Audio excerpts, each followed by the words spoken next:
When you first entered politics in 2001 and you were one of the Super Seven, you said that the biggest challenge for the PAP is to win the hearts of young people. How do you think the PAP has performed in that regard? And how great is that challenge today and going forward? I think the first challenge the PAP faces is the fact that it's the incumbent.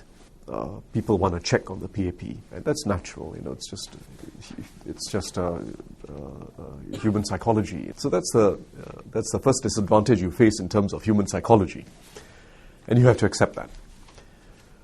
Second, and this is an important point, all over the world, the countries that are more advanced, and that includes in the Asian context, Taiwan, Hong Kong, Singapore, Korea, they're facing it more difficult to get the improvements in the quality of life that was seen in the past.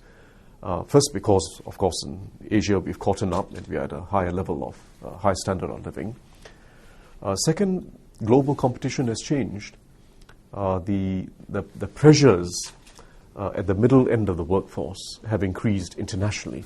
So you find in the United States, for instance, the median American has a lower real income now than 10 years ago, in fact 15 years ago. You find that in Europe as well. The average person has not seen their life improve. You find it in places like Taiwan. Average person has not seen their life improve.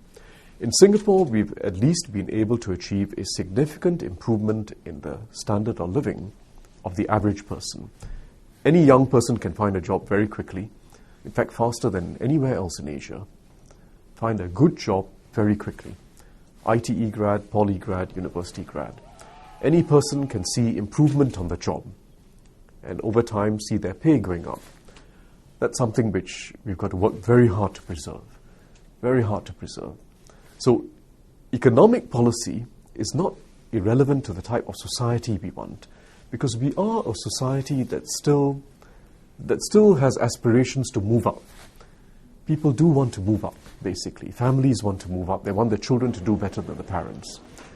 And economic strategy is not irrelevant to that. But capturing the hearts of the young is also about catering to diversity.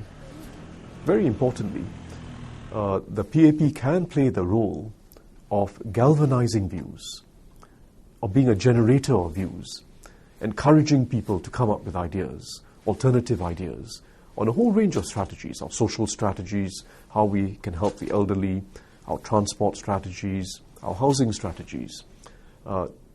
Bring up views from all quarters of society.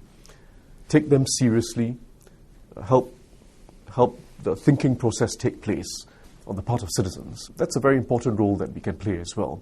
And you can see that the PAP today is quite different from 5 years ago and almost unrecognizable compared to 20 years ago. A very different party. Still a lot of work to do. Still a lot of work to do. So I think getting the hearts of the young and being close to the young is about, first, never ignore the fact that policies are important, and making sure we are an economy that provides good jobs for the young and that they'll be able to see improvement in the course of their working lives is important. But secondly, it's also about being not just tolerant of diversity, but welcoming of diversity and going out there to get it, to actually generate alternative views. We think we can remain a completely dominant player, dominating all discussions.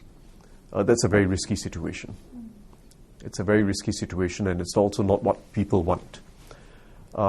I believe we can play a dominant role, retain a dominant position without wanting to completely dominate. It's in Singapore's interest that you do have a dominant party, but it's got to be one that's open to diversity, welcoming of a responsible opposition. And I think that's a state of affairs that we can achieve. The PAP is changing, and if it doesn't change, and if it's not welcoming of diverse opinions, including critical opinions, then we are in trouble. So achieving stability depends partly on how we respond to the situation. And we are, in fact, responding in a way that I think allows for a lot more varied views, including very critical views, to surface and to be taken seriously. Do you think you'll be able to persuade the vast majority of voters, especially young voters, that the PAP can be dominant without being dominating, if I paraphrase you correctly? Yes. If we continue along the path that we've taken in recent years, and which you can see our younger ministers very actively pursuing, of creating new fora, new ways in which people can be part of the thinking process for Singapore, can express their preferences, particularly on values, on identity, and also on policy. If we continue along that path, and if we can continue to involve people and to help them to take responsibility collectively for making a better Singapore, I think we can retain our anchor role in Singapore society.